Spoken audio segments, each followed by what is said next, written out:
கரூர் அங்கே இருக்கிற மேயர் வந்து கவிதா அப்படின்றவங்க வந்து பூங்கொத்தெல்லாம் கொடுத்து சிரிச்ச மெனிக்கு வாங்க அப்படின்லாம் சொல்லியிருக்காங்க.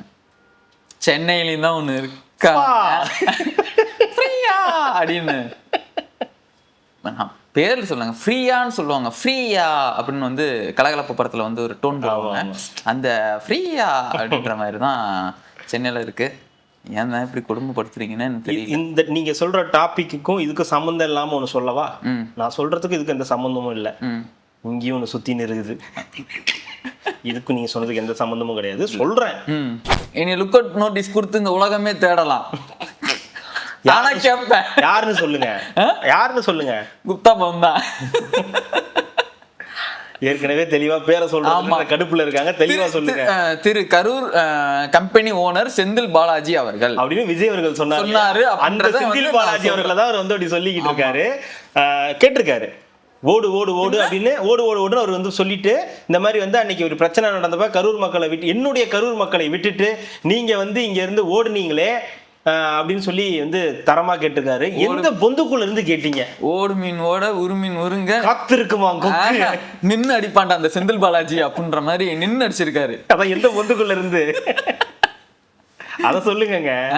எந்த பொந்துக்குள்ள இருந்து? அது ரகசியம். காணுமே, ஆளையே காணும். டாபிக்க மாத்த கூடாதுங்க. அன்னைக்கு நாங்க வந்ததுனால தான் 41 பேரோட நின்றுச்சு, இல்லைன்னா 401 மாறி இருக்கும். 401 பேரை இருப்பாங்களா? எப்படி நம்பர்ஸ் எல்லாம் கரெக்டா சொல்றீங்க? நாதாக்கா தோத்ததுக்கான காரணமே நான் தான் அப்படின்னு வந்து சொல்றீங்களே. நான் பேசுனதுனால நீங்க வந்து 108 சீட்ல வந்து ஜெயிச்சிட்டீங்க. ஆனா நான் பேசி உங்களை 126 தொகுதியில தோக்க அடிச்சிருக்கேன், அதுக்கு என்ன பண்றீங்க அப்படின்னு கேட்டிருக்காப்ல. ஐயோ கண்டாரு, இவங்களுக்கு புரியுதா புரியலையாங்க? புரியல. 108 தொகுதி அவங்க ஜெயிச்சிருக்காங்க. 126 தொகுதி அவங்க தோத்ததாவே இருக்கட்டும். ஹிஸ்டாரிக்கல் ஃபர்ஸ்ட் டைம் ஒரு கட்சி 2.5 வருஷத்துல 108 தொகுதி ஜெயிச்சிருக்கு. மானங்கெட்டத்தனமா 15 வருஷமா நீ கட்சி நடத்திக்கிட்டு இத்தனை வருஷமா தோத்துக்கிட்டே இருக்கீங்களே. பேசி நீ 126 தொகுதி அவங்களை தோக்க வடிக்க வச்சிருக்கலாம். ஆனா நீ பேசி ஒரு கட்சியை 4% கம்மி பண்ணி வச்சிருக்கீங்க. இதை பத்தி பேச மாட்டேங்கிறீங்க. அது எனக்கு கவலை கிடையாது. அது கவலை கிடையாதுன்னு எல்லாருக்கும் தெரியும். எந்த குழந்தைங்களை வச்சு நீங்க வந்து ஓட்டு வாங்குனீங்களா அந்த குழந்தைங்களுக்கு கடைசி படத்தை கூட காட்ட முடியாத அளவுக்கு இப்படி பண்ணி வச்சு 1.5 கோடி பேர் பார்த்துட்டாங்களே. இதுக்கப்புறம் அந்த படத்தை யார் பார்க்க போறா? அதுதான் நானும் கேட்கிறேன். ஒரு ஹைப் இல்ல, ஒன்னும் இல்ல, ரீமேக்கு சப்பையா இருக்கு. படமே ஒன்றும் நல்லா இல்லையா, பெருசா ஒன்றும் இல்லையா, ஃபேன்ஸுக்காக எடுக்கப்பட்ட படம் மாதிரி தான் இருக்கான் அப்படின்னு மூத்த பத்திரிகையாளர் ஒருத்தர் வந்து சொல்லியிருக்காரு. இது 10 சீட்டு தான் ஜெயிப்பாங்க. 10 சீட்டு ஜெயிப்பாங்களா? 10 சீட்டு ஜெயிச்சா நான் அரசியல் பேசுறதை விட்டுறேன். பியூட்டிஃபுல்லா, ரொம்ப பியூட்டிஃபுல்லா போயிட்டு இருக்கு. அவர் இது வரைக்கும் எந்த தப்பும் பண்ணல, அரசியல் ரீதியாக அவர் எந்த தப்பும் பண்ணலன்னு சொல்லக்கூடிய அண்ணன் மூத்த பத்திரிகையாளர் அவர்கள் வந்து சொல்லியிருக்காரு. இது நமக்கு தேவையா? ஏங்க, உங்களுக்கு ஓட்டே மொத்தம் 1.25 கோடி தான். சரி, புரியுதுங்களா? 1.25 கோடியில 1.25 கோடி பேர் இங்க வந்து பாத்துட்டாங்க. சரி, புரியுதுங்களா? மீதி இருக்கிறது 50 லட்சம். அந்த 50 லட்சத்துல வயசானவங்களும் தியேட்டருக்கு போக மாட்டாங்க. So Jananayagan is a disaster மூவியா வந்து போக போகுது. பாக்ஸ் ஆபீஸ் கிங்னு நீங்களே இப்ப 24ஆம் தேதி அடிக்கும். அன்னைக்கு பாருங்க என்ன நடக்குதுன்னு. ஏங்க, இன்னும் ஒரு சீன் கூட பார்க்காத என்னை மாதிரியே இருக்கக்கூடிய, லிங்கேஷ் மாதிரியே இருக்கக்கூடிய, உங்களை மாதிரியே இருக்கக்கூடிய எவ்வளவு பேரு இருக்காங்க. அந்த படத்தை பார்க்கணும். ரெட்ரோலுக்ஸ் குடும்பங்களுக்கு வணக்கம். இன்றைய கார்த்திக் விஷன் நிகழ்ச்சியில் தமிழகத்தில் நடக்கும் அரசியல் நிகழ்வுகளை பற்றி பேசலாம். வணக்கம் கார்த்திக். வணக்கம் ஜிவலர். திடீர்னு நீங்க வரமாட்டீங்கன்னு நினைச்சேன். அத்தி வந்துருச்சு. இல்ல திடீர்னு அடிக்க ஆரம்பிச்சிருச்சு. Okay, right. சர்ப்ரைஸ் இது அவங்களுக்கு சர்ப்ரைஸ் பண்ண சொல்லணும்ல. சப்ஸ்கிரைபா சொல்லிருங்க. ரெட்ரோலுக்ஸை தொடர்ந்து சப்ஸ்கிரைப் பண்றவங்களுக்கு மிக்க நன்றி. பண்ணாதவங்க சப்ஸ்கிரைப் பண்ணிட்டு வீடியோ கூட பாருங்க, லைக் பண்ணுங்க, கமெண்ட் பண்ணுங்க, ஷேர் பண்ணுங்க. இன்னைக்கு இதே 2வது தடவை சொல்றேன்றதுனால கோவப்படாதீங்க. அதுதான் விஷயம். சப்ஸ்கிரைப் நிறைய பேர் சொல்றாங்க, நிறைய பேரை பண்ண வைக்கிறோம்லாம் சொல்றாங்க. அவங்களுக்கும் மிகப்பெரிய நன்றிகள் இருக்கட்டும். நிறைய பேர் கமெண்ட் படிக்க மாட்டேங்கிறீங்க. இந்த கமெண்ட்டை படிப்பீங்களான்னு நிறைய பேர் அதுவே ஒரு கமெண்டா போட்டுட்டு இருக்கீங்க. கமெண்ட் பண்ணிட்டு இருக்கேன், என் பேரையே சொல்ல மாட்டேங்கிறீங்கன்னா நிறைய பேர் சொல்லிட்டு இருக்கீங்க. அப்படிலாம் இல்லை, எல்லார் கமெண்ட்டும் நாங்கள் கமெண்ட் பண்றவங்களுக்கும் பெரிய நன்றி. குறிப்பா ஒன்று சொன்னா நிறைய பேர் வேறு திட்டிகிட்டே இருந்தாங்க, ப்ளூ சட்டை போடுறீங்க அதிகமா அப்படின்னு. அந்த கருமத்துல எதை போட்டாலும் முழுவாதான் தெரியுது. அப்புறம் உங்களுக்கும் ப்ளூ சட்டை கார்த்திகை பேச விடுங்க, சும்மா இன்டராக்ட் பண்ணிட்டே இருக்க, நீனு சும்மா ஒரு ஃப்ளோல போயிட்டு இருக்கும்போது தடுக்காத அப்படின்லாம் சொல்லிட்டே இருந்தாங்க. இருடா ஒரு நிமிஷம். அதான் அவ்வளோ பேர் என்னை திட்டினாலும் ஒருத்தர் மட்டும்தான், ஜோ என்ன இன்னைக்கு பார்க்க ரொம்ப டயர்டா இருக்கீங்க, நீ என் மனநிலைமையை நீ புரிஞ்சுக்கிட்டு அந்த கேட்ட அந்த ஒரு நபருக்காக. மனநிலைமையா? ஆமா, உடல்நிலையை அதுவும் மனநிலைமை தான் ரொம்ப பாதிக்கப்பட்டிருக்கேன். மனநிலை தம்பியா? அதை கேட்டு தெரிஞ்ச உங்களுக்கு மட்டும்தான் என் மனசு புரிஞ்சிருக்கு. மிக்க நன்றிகள். நன்றிகள் பிரதர். அது நீங்க தானே இது அந்த கமெண்ட் போட்டது நீங்க தானே? இல்ல, வேற ஐடியில இருந்து இல்ல. உங்க நட்பை யாரையாவது போட வச்சிருப்பீங்க. தானா சேர்ந்த கூட்டம்ங்க. நிறைய வீணா சேர்ற கூட்டம் தான் இருக்கீங்க.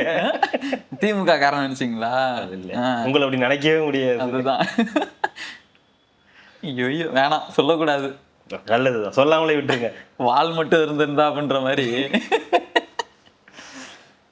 பார்த்தோம்.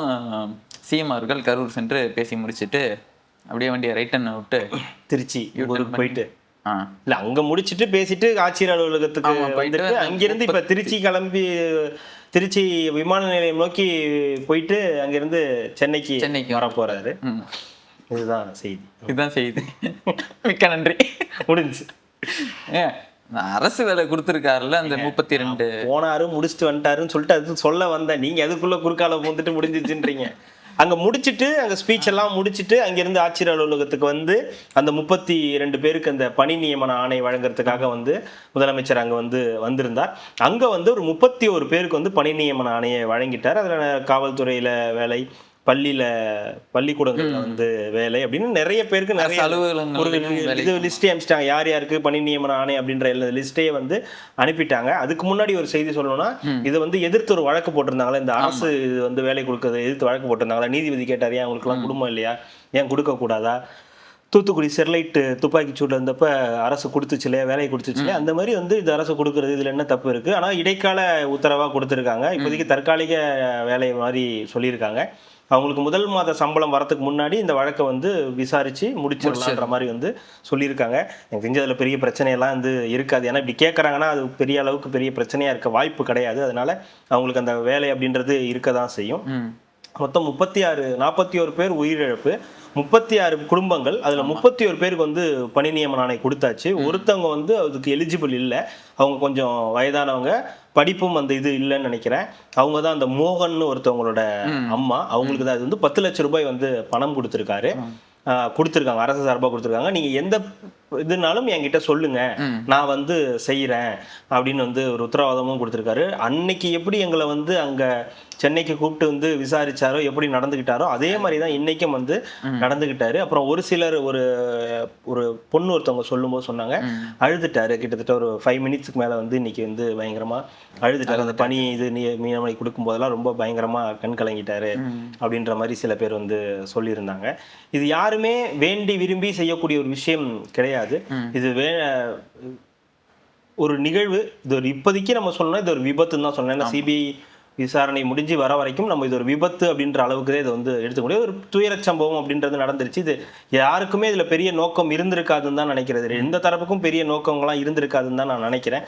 இது எதிர்பாராத விதமா பெரும் கும்பல்ல நடந்த ஒரு விபத்தா தான் இது வரைக்கும் வந்து பார்க்கப்படுது.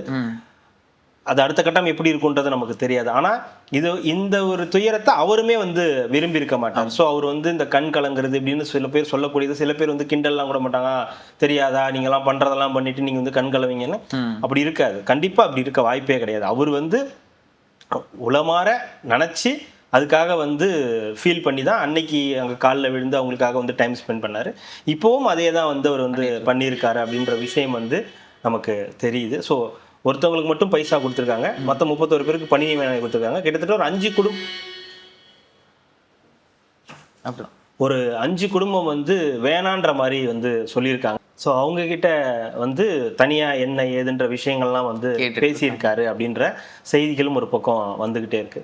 ஓவராலா அதெல்லாம் முடிச்சுட்டு தான் அங்கிருந்து வந்து கிளம்பியிருக்காரு. இந்த கரூர் விசிட் அப்படின்றது ரொம்ப நாளா பெண்டிங்லேயே இருந்த ஒரு விஷயம். ஓவராலா அது வந்து முடிஞ்சிருக்கு. ப்ளஸ் ஆர் மைனஸ் அங்கே போயிட்டாரு, பேசியிருக்கார். பேசி அவங்களுக்கான அந்த பணி நியமன ஆணைகள்லாம் வந்து கொடுத்துருக்காரு. அந்த குடும்பங்களுக்கு தேவையான உதவிகளை ஏற்கனவே செஞ்சுருக்காங்க, அப்போ இருந்த அரசும் செஞ்சுருக்கு. இப்போ இவரும் வந்து அவங்களுக்கான நிரந்தர பொருளாதாரம், அவங்களுடைய வாழ்வாதாரத்துக்கு இது பண்ணுற மாதிரி அவங்களுக்கு வேலைகளையும் அரசு வேலைகளையும் வந்து கொடுத்துருக்காங்க. அது நீதிமன்றம் சொல்லக்கூடிய தீர்ப்பை பொறுத்து அடுத்த கட்ட நடவடிக்கையில் ஈடுபடுவாங்க. எனக்கு தெரிஞ்சு மேக்சிமம் நிரந்தர இதுவாக தான் வந்து அவங்களுக்கு இருக்கும். ஏன்னா இது ஒவ்வொரு குடும்பம் அவங்களுக்கு என்னதான் நீங்கள் 10 லட்சம் 20 லட்சம் கொடுத்தாலும் அது வந்து அது அப்படியே கரைஞ்சிக்கிட்டே இருக்குமே தவிர அது அடுத்த கட்டத்துக்கு எப்படி எடுத்துகிட்டு போகிறது தெரியும். ஆனால் ஒரு வேலைனா உங்களுக்கு நிரந்தரமாக ஒரு 20-30 வருஷம் 40 வருஷம் வரைக்கும் உங்களுக்கு நிரந்தரமாக அந்த வேலைகள் இருக்கும். அதன் மூலியமாக வரக்கூடிய அந்த மாத வருமானம், அதன் மூலியமாக வரக்கூடிய அந்த பிஎஃப், இதெல்லாம் வந்து அவங்களுக்கு அடுத்த கட்டத்துக்கு அவங்களோட ஃபேமிலியை ரன் பண்ணுறதுக்கும் ஃபியூச்சரை சரி பண்ணிக்கிறதுக்கும் அந்த பணம் வந்து அந்த வேலை வந்து பெரிய ஒரு பேக் போனா இருக்குன்றதை நம்ம வந்து நம்பலாம்.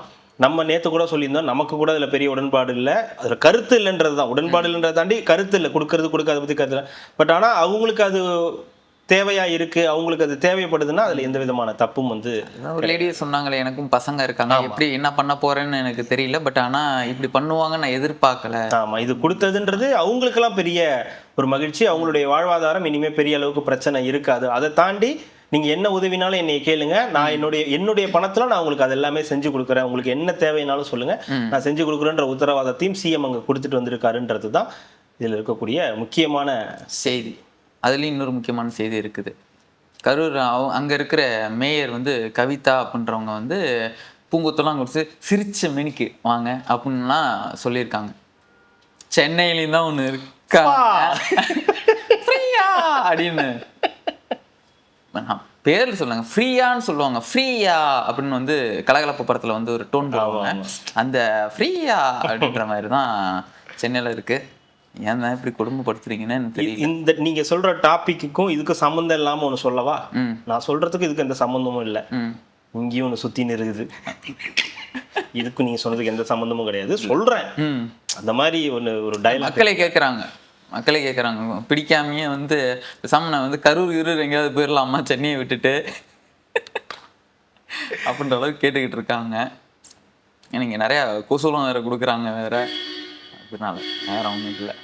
அப்போ அது கொஞ்சம் நிறுத்த சொல்லுங்களேன். திரும்ப திரும்ப என்கிட்டே வந்துட்டுங்க. சரி, ஓகே, நீங்கள் எதுக்கு தனி விமானம் பிடிச்சி போனீங்க? தனி விமானம் பிடிச்சி போறதுல என்ன தப்பு இருக்கு? என்ன தப்பு இருக்கா? ஏன் போனீங்க? நீங்க தான் உங்க மக்கள் உங்களோட இது என்னோட சொந்தம்னு சொன்னீங்கல்ல, எதுக்கு தனி விமானம் பிடிச்சி போனீங்க? நான் என்ன வேணா கரூருக்கு முதலாளியா இருப்பேன், சரி, புரியுதுங்களா? ஆனா அது என் மக்கள், அவங்களுக்கு ஒண்ணுன்னா கரூருக்கு தனி விமானம் இல்ல, தனி விமானத்துல இருந்து போயிட்டீங்க. இங்க கரூர்ல இருந்து தனி விமானம் எடுத்துட்டு சென்னைக்கு போயிட்டீங்க. என்னை லுக் அவுட் நோட்டீஸ் கொடுத்து இந்த உலகமே தேடலாம். யாருன்னு சொல்லுங்க. குப்தா பவன் தான். ஏற்கனவே தெளிவா பேரை சொல்றாங்க, கடுப்புல இருக்காங்க, தெளிவா சொல்லுங்க. திரு கரூர் கம்பெனி ஓனர் செந்தில் பாலாஜி அவர்கள் அப்படின்னு விஜய் அவர்கள் சொன்னாரு. அந்த செந்தில் பாலாஜி அவர்களை தான் அவர் வந்து அப்படி சொல்லிக்கிட்டு இருக்காரு. கேட்டிருக்காரு, ஓடு ஓடு ஓடு அப்படின்னு ஓடுன்னு அவர் வந்து சொல்லிட்டு, இந்த மாதிரி வந்து அன்னைக்கு ஒரு பிரச்சனை நடந்தப்ப கரூர் மக்களை விட்டு, என்னுடைய கரூர் மக்களை விட்டுட்டு நீங்க வந்து இங்க இருந்து ஓடுனீங்களே அப்படின்னு சொல்லி வந்து தரமா கேட்டிருக்காரு. எந்த பொந்துக்குள்ள இருந்து கேட்டீங்க? ஓடு மீன் ஓட உருமீன் உருங்க காத்திருக்குமா நின்னு அடிப்பாண்டா அந்த செந்தில் பாலாஜி அப்படின்ற மாதிரி நின்னு அடிச்சிருக்காரு. அதான் எந்த பொந்துக்குள்ள இருந்து அத சொல்லுங்க.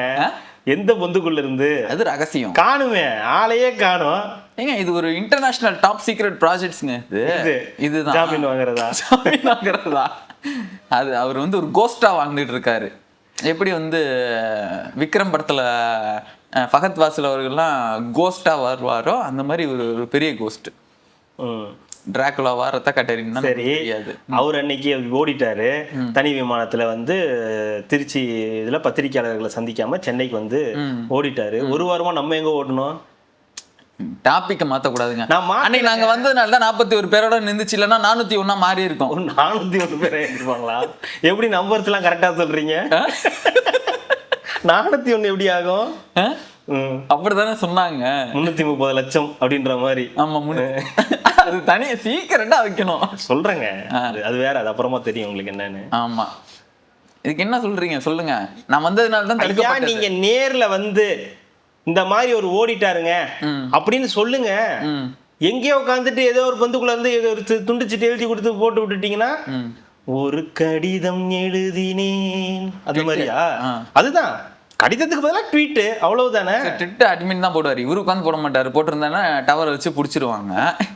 அட்மின் தான் போட்டிருப்பாரு. முன்ஜாமீன் கொடுத்தாச்சுங்க, முன்ஜாமீன் கொடுத்தாச்சுங்க, நிபந்தனை வேணாங்க, அதெல்லாம் எனக்கு வேணாங்க. வெளியில வரல, இன்னைக்கு 2வது நாள் கவுண்டிங். இன்னைக்கு 2 நாள் நானும் டெய்லி கவுண்ட் பண்ணிட்டே தான் இருக்கேன். நீங்க போலாம், நான் போக கூடாதா? நீங்க ஒரு வாரம் இந்த மாதிரி சம்பவம் பண்ணிட்டு ஒரு வாரம் 2 மாசம் வெளியே வர என் பேர்ல லுக் அவுட் நோட்டீஸ் எல்லாம் கொடுக்கலையே. லுக் அவுட் நோட்டீஸ் கொடுக்கலதான். சிஎம் சார் உங்களுக்கு எதா இருந்தா என் ஆபீஸ் அட்ரஸ் இதுதான், நீங்க எதுவா இருந்தாலும் நேரா இங்க வாங்கன்னு தானே வீடியோ போட்டாரு. நாங்க பெருந்தன்மையா விட்டு கொடுத்தோம் சார். நீங்க என்ன சார் விட்டே கொடுக்காம அடிக்கிறீங்க? விட்டு கொடுக்காம சுட்டு கொடுக்காம அந்த பேச்செல்லாம் வேணாம், தோத்துட்ட நீன்னு. இதுக்கு மேல பேசக்கூடாது. அவர் ஜெயிச்சிட்டாருங்க. ஜெயிச்சுட்டு இன்னைக்கு அந்த கேஸை கூட இது பண்ணிட்டாங்க. செந்தில் பாலாஜி அவர்கள் மீது வந்து அவருடைய வெற்றி எதிர்த்து வழக்கு போட்டிருந்தாங்க. அதெல்லாம் கூட இன்னைக்கு தள்ளுபடி பண்ணிட்டாங்க. நீங்க வெற்றி பெற்றதாங்க செல்லுன்னு சொல்லிட்டாங்க. அப்புறம் என்ன? ஆனா ஆளு மட்டும் இருக்க மாட்டேன். நான் கரூர்ல இருந்து ஓடிட்டு போய் கோயம்புத்தூர்ல நிப்பேன். அதை யாரும் கேட்க கூடாது. ஓடு ஓடு ஓடு ஓடு, உங்களுக்கு கரூர்ல இருந்து கோயம்புத்தூருக்கு ஓடு, அது தப்பு கிடையாது. ஆனா நீங்க ஏன் போனீங்க, அதுதான் கேள்வி. இதையே நான் நேரா வந்து கேட்க மாட்டேன். இதையே நான் பங்கருக்குள்ள இருந்து தான் கேட்பேன். சரி, ஓகே. வக்கீல் தான், நீங்க வந்து கேள்வி கேட்க கூடாது, நீங்க எங்க இருக்காரு எதுன்னு அட்மினை பிடிச்சி விசாரிக்கலாம்ல. உனக்கு இந்த தகவல் செய்தி எங்க இருந்து வந்துச்சுன்னு. அட்மின் எங்க இருக்காருன்னு தெரியல. அட்மினுக்கு ஒரு மெசேஜ் பாஸ் பண்ணிருப்பாங்க, அட்மினை உட்காந்து போட்டுட்டு இருப்பாரு. அது எப்படி அன்பே டயானா அப்படின்னு டைப் பண்ணிட்டு ஆரம்பிச்சிருப்பாரு. புறால வந்து இது எழுதி கட்டி அனுப்பி விட்டுருப்பாங்களா? எதுல கட்டி அனுப்புறாங்களா அது எனக்கு தெரியாது. ஏதோ ஒரு பொந்துக்குள்ளார இருந்து நியூஸ் வந்துச்சா, பொந்துக்குள்ளார இருந்து சந்துக்கு நியூஸ் வந்துச்சா, எக்ஸ் சந்துக்கு, அதோட விட்டுருங்க. அதாவது வலியுறுத்த என்னன்னா, ஓடு ஓடு ஓடு, நீ வேட்டைக்காரன் எல்லாம் கிடையாது, நான் தான் உண்மையான வேட்டைக்காரன், நான் ஓடல. வேட்டைக்காரன் தான், கரெக்ட் தான். அவர் பேட்டைக்காரங்க, வேட்டைக்காரன் கிடையாது. ஓடல, நான் இங்கதான் இருக்கேன், தலைமறைவா தான் இருக்கேன். உங்களுக்கு பயந்து மறைவா இல்லை. எனக்கு ஒரு டவுட்டு. ஓடு ஓடு ஓடுன்னு அவர் அன்னைக்கு ஓடினாருன்றீங்க, கரூர் மக்கள் வந்து அன்னைக்கு இது பண்ணிட்டாங்கன்றீங்க. ஆனா அதே கரூர் மக்கள் தானே இன்னைக்கு அவரை வரவேற்கிறாங்க. அதே ஊர்ல அதே கரூர் மக்கள் வரவேற்கிறாங்க. அதே குடும்பங்கள் அவங்களுக்கு அரசு பணின்னு சொல்லும் போது எந்த விதமான குற்றம் பண்ணவர் அவர்கிட்ட போய் இப்படி வாங்குறதுன்னு இல்லாம அவங்க போய் அவங்கள்ட்ட வாங்குறாங்களே, இது எப்படி சாத்தியமாகுது? இப்ப நீங்க அந்த ஏற்கனவே அந்த குடும்பத்துல அசிங்கப்படுத்திட்டீங்க. 20 லட்சம் ரூபாய்க்காக இதை விட்டுட்டீங்க. உனக்கெல்லாம் ஒரு குழந்தையா, உன் குழந்தை இதுதான் உனக்கெல்லாம் அதுவா முக்கியம், உனக்கு விஜய் தான் பாக்குறது முக்கியம், ஏற்கனவே அசிங்கப்படுத்திட்டீங்க. இப்ப மறுபடியும் அதே மாதிரி பண்ணுவீங்களா? இப்ப வந்து தமிழன்ட்ட வந்து தன்மானத்தை சீண்டுனா அவன் சும்மா இருப்பானா? இல்லை, நான் கேட்குறேன். ஏன்னா ஏற்கனவே இது மாதிரி பண்ணிட்டாங்க.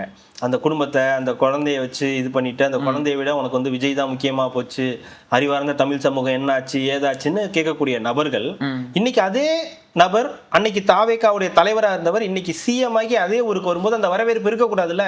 அவர் ஒரு குற்றவாளினா அவருக்கு இந்த அவரு தான் இதுக்கு முக்கியமான காரணமா இருந்திருந்தா அன்னைக்கு அவங்க அந்த இதுக்கு ஒரு ரெசார்ட்டுக்கும் வந்திருக்க மாட்டாங்க, இன்னைக்கு அந்த ஃபங்க்ஷனுக்கும் வந்திருக்க மாட்டாங்க, இன்னைக்கு அவர் கொடுத்த பணியானையும் வேணான்னு இருப்பாங்கல்ல. ஆனா எல்லாமே பண்றாங்களே அதே கரூர் மக்கள் தானே அவரை வந்து ரோட் ஷோ வரும்போது அவருக்கு வெளியில நின்று ஆதரவு கொடுக்குறாங்க. பயத்துல வந்துட்டாங்க. ஆனா நீங்க அதே கரூர்ல நிக்க வேண்டிய நீங்க தானே போய் கோயம்புத்தூர்ல நின்னீங்க. எங்க இப்பயும் வந்தது பயத்துல தாங்க வந்திருக்காங்க. யாருக்கு பயத்துல? சிஎம் அவர்களுக்கு மேல பயத்துல தான் வந்திருக்காங்க. அவர் சும்மாவே வந்து இதா இருப்பாரு. இப்போ சிஎம் ஆயிட்டாரு, இப்போ நான் அவர் கூப்பிட்டு நம்ம போகலன்னா சிஎம் அசிங்கப்படுத்திட்டதுக்காக வந்து ஏதாவது பண்ணிடுவாங்கன்ற பயத்துல தான் வந்திருக்காங்க மக்கள். உங்க எல்லா ஒட்டுமொத்த ரோட்ல நின்று அத்தனை பேரும் ஏதாவது பண்ணிடுவாரு. ஆமா, சரி சரி. அந்த பூலாம் கூட இவங்க தான் கொடுத்து தூவ சொல்லியிருக்காங்க.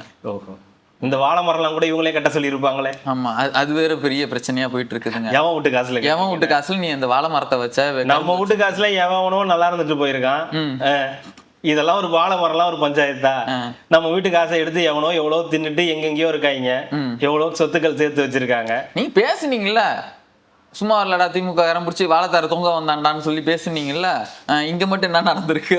நடக்கலையே. நடந்திருக்கு. என்னது? வெட்டியிருக்காங்க வாழை மரத்தையா? ஆமா, அந்த அளவுக்கு எல்லாம் வந்து பாஞ்சுக்கிட்டு எல்லாம் போய் ஜோம்பி மாதிரி எல்லாம் போகல. ஆளுக்கு வந்திருக்காங்க, நீட்டா அவங்களுக்கு மட்டும் எடுத்துட்டு தேவையானதை வெட்டி எடுத்துட்டு அமைதியான முறையில வந்து கிளம்பிட்டாங்க. அவங்களால ரீச் பண்ணவே முடியாது. அது ஏதோ பெரிய ஆலமரை மாதிரி பிடிச்சி தொங்குவாங்க வாழை மரத்தைய.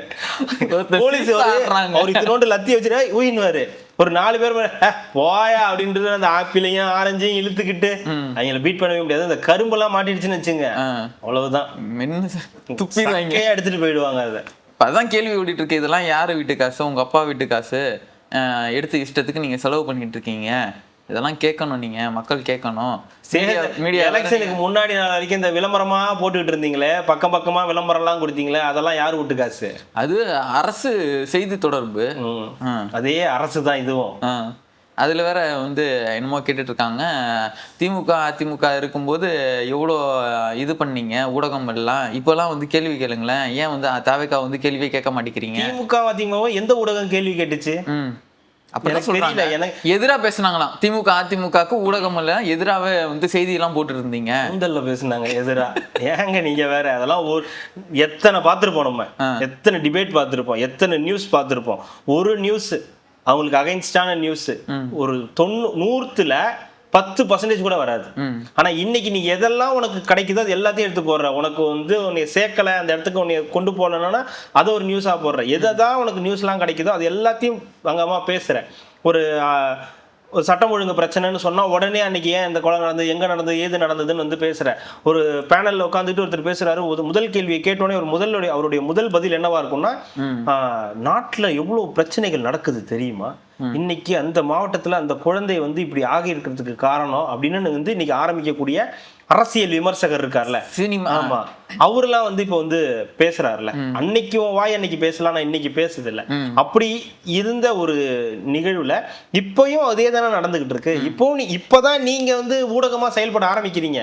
அதை கேள்வி கேட்கறீங்க, வன்னியரசை போய் கேள்வி கேட்கறீங்க, திருமாவளவனை போய் கேள்வி கேட்கறீங்க, அமைச்சர்கள் யாரா இருந்தா போய் கேள்வி கேட்கறீங்க. அரசு இப்படி பண்ணிடுச்சு, அப்படி பண்ணிடுச்சு, அதை பண்ணிடுச்சு, இதை பண்ணிடுச்சுன்னு.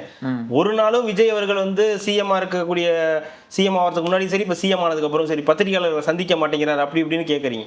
நீங்க இதுக்கு முன்னாடி முதலமைச்சரா இருந்தவரை மட்டும் நீங்க என்ன கேள்வி கேட்டுட்டீங்க?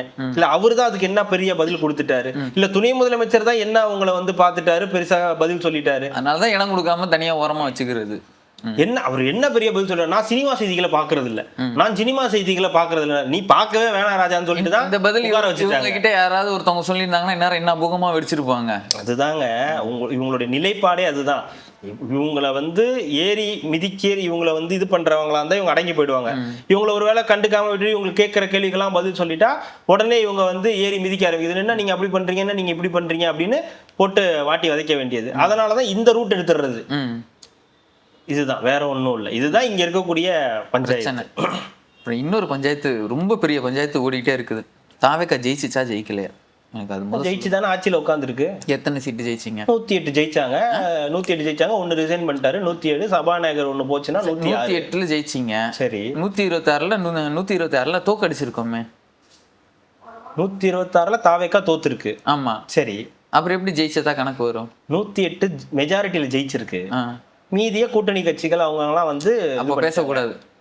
நீங்க 126ல தோத்துருக்கீங்க, தோக்கடிக்கப்பட்டது ஸ்டாலின் அவர்களால் தோக்கடிக்கப்பட்டது. 108 ஜெயிச்சவும் பேசக்கூடாது. 126ல தோக்கடிச்சிருக்கீங்க. இருங்க, கரெக்ட். 126ல தோத்துருக்காங்க, 108 ஜெயிச்சிருக்காங்க, அவங்க பேசக்கூடாது. 59 ஜெயிச்சவங்க எந்திரிக்கவே கூடாது. 47 ஜெயிச்சவங்க இந்த ஊர் பக்கமே வரக்கூடாது. அவ்வளவுதான், முடிஞ்சிருச்சு. 126ல தோத்துருக்கீங்க. அந்தாங்க அந்த 126 ஜெயிச்சவங்க இருக்காங்கல்ல, அவங்களும் பேசவே கூடாது. ஓகேவா? சும்மா ஏதோ குளத்தூரை வந்து கொத்து பரோட்டா போட்டீங்கன்னு இந்த மாதிரி எல்லாம் பேசிக்கிட்டு வேண்டாம், விடுங்க. 126 தோத்துட்டீங்க. ஹூ யாருன்னு சொல்லுங்க.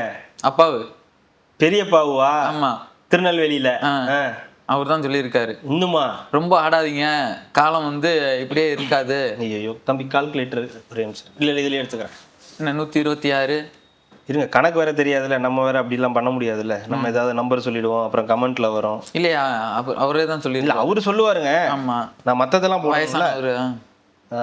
சரி இருங்க, மொத்தம் 234. ஆமா கரெக்ட், 234. 234 மைனஸ் 59, 175 தோத்தவங்க என்ன பண்ணலாம்? 175 தொகுதியை தோத்தவங்க என்ன பண்ணலாம்? அவர் அதுதாங்க போட்டிருக்காரு. ஐயா, கேட்ட கேள்விக்கு பதில் சொல்லுங்க. 234 தொகுதியில 59 மட்டும் ஜெயிச்சு 175 தொகுதியில போட்டு விட்ட கட்சி என்னத்தை பண்ணலாம், எதை கொண்டு அடிக்கலாம்? சரி இருங்க, 187 தொகுதியில தோத்த கட்சியை நம்ம என்ன பண்ணலாம்? 187 தொகுதியில தோத்த கட்சியை என்ன பண்ணலாம்? அப்படி பார்த்தா கூட 126 தொகுதியை தோத்த கட்சி தாவேக்கா. 170க்கு மேல தோத்த கட்சி, 175க்கு மேல தோத்த கட்சி திமுக, 187க்கு மேல தோத்த கட்சி அதிமுக. நீங்க 108 தான் ஜெயிச்சிருக்கீங்க. ஏய் நீ 59 தான் ஜெயிச்சிருக்க, நீ எப்படிடா பேசுவ? இப்பதான் நாங்க ஒண்ணாயிட்டோம்ல. நீங்க ஆயிட்டு போங்க, அத பத்தி பிரச்சனை கிடையாது. நீங்க ஒன்னானாலும் என்ன நம்பர் வருது? 59 47 எவ்வளவு ஆயிட போகுது? ஆமா, கூட்டணி கட்சிகள்லாம் மட்டும் என்ன, அது எங்களோட ஓட்டு தானே. அதுதான் அண்ணன் சொன்னாரு, திமுக ஜெயிச்சு 59 ஏன் ஓட்டு இருக்குன்றாருல, அதை மைனஸ் பண்ணிட்டு சொல்லுவியா நீனு? ஏங்க 108 பியூர் டிவிக்கு உடைய ஓட்டுங்க, 108 தொகுதியும் பியூரா தாவேகா விசில் விஜய் இதுக்காக விழுந்த ஓட்டுங்க. இதை யாராலையும் மறுக்க முடியாது. இது இவங்களோட ஓட்டு, இவங்களோட ஓட்டு, இந்த கட்சி ஓட்டு, கூட்டணி ஓட்டு எல்லாம் சொல்ல முடியாது. இது முழுக்க முழுக்க 108 தாவேகா உடையது. ரைட்டா? நீ ஜெயிச்சல்ல 59, அதுல முழுக்க முழுக்க திமுக ஓட்டா? இல்ல காங்கிரஸ், மதிமுக, அவன் இவன் அவன் அப்புறம் அவங்க இவங்கன்னு இத்தனை பேர் இருக்காங்க. அப்புறம் இவங்க 47 ஜெயிச்சவங்க. இந்த 47 ஜெயிச்சவங்களும் அவங்க இவங்க பாமக, பாஜக அப்படின்னு அவங்கள ஒரு 5-6 பேரு. ஆமா, இவங்களாம் ராமமுகன்னு ஒரு டீம். இவ்வளவு பேர் இந்த நம்பர்ஸ்ல இருக்கு. அப்படி பார்த்தா கூட 108 கம்மினா கூட இந்த 108 ஜெயிச்சது இவங்க மட்டும் தானே. 126 தான் தோத்துட்டீங்களே. இதுதான் 10th ஃபெயிலு, எஸ்எஸ்எல்சி இதுதான் 7th பாஸ், எஸ்எஸ்எல்சி ஃபெயில். இதே கதை தான் ஓடிக்கிட்டு இருக்கோம். லூஸ் ஆயிட்டாங்க, ஒன்றும் பண்ண முடியாது. நிறைய பேர் இவரு நம்ம யூடியூபரு அவரும் அதுதான் சொல்லிட்டு இருக்காரு. நான் பேசி எந்த யூடியூபர் சாட்டை துரைமுருகன் அவர்கள் ஒரு யூடியூபர், அவரும் அதுதான் சொல்றாரு. நாதாகா தோத்ததுக்கான காரணமே நான் தான் அப்படின்னு வந்து சொல்றீங்களே. நான் பேசுனதுனால நீங்க வந்து 108 சீட்ல வந்து ஜெயிச்சிட்டீங்க. ஆனா நான் பேசியே உங்களை 126 தொகுதியில தோக்க அடிச்சிருக்கேன்னு அதுக்கு என்ன பண்றீங்க அப்படின்னு கேட்டிருக்காப்ல. ஐயோ கண்டாரும் இவங்களுக்கு புரியுதா புரியலையாங்க? புரியல. 108 தொகுதி அவங்க ஜெயிச்சிருக்காங்க, 126 தொகுதி அவங்க தோத்ததாவே இருக்கட்டும். ஹிஸ்டாரிக்கல் ஃபர்ஸ்ட் டைம் ஒரு கட்சி 2.5 வருஷத்துல 108 தொகுதி ஜெயிச்சிருக்கு. மானங்கெட்டத்தனமா 15 வருஷமா நீ கட்சி நடத்திக்கிட்டு இத்தனை வருஷமா தோத்துக்கிட்டே இருக்கீங்களே. பேசி நீ 126 தொகுதி அவங்களை தோக்க வைக்க வச்சிருக்கலாம். ஆனா நீ பேசி ஒரு கட்சியை 4% கம்மி பண்ணி வச்சிருக்கீங்க. இதை பத்தி பேச மாட்டேங்கிறீங்க. அது எனக்கு கவலை கிடையாது. அது உங்களுக்கு கவலை கிடையாதுன்னு எல்லாருக்கும் தெரியும்.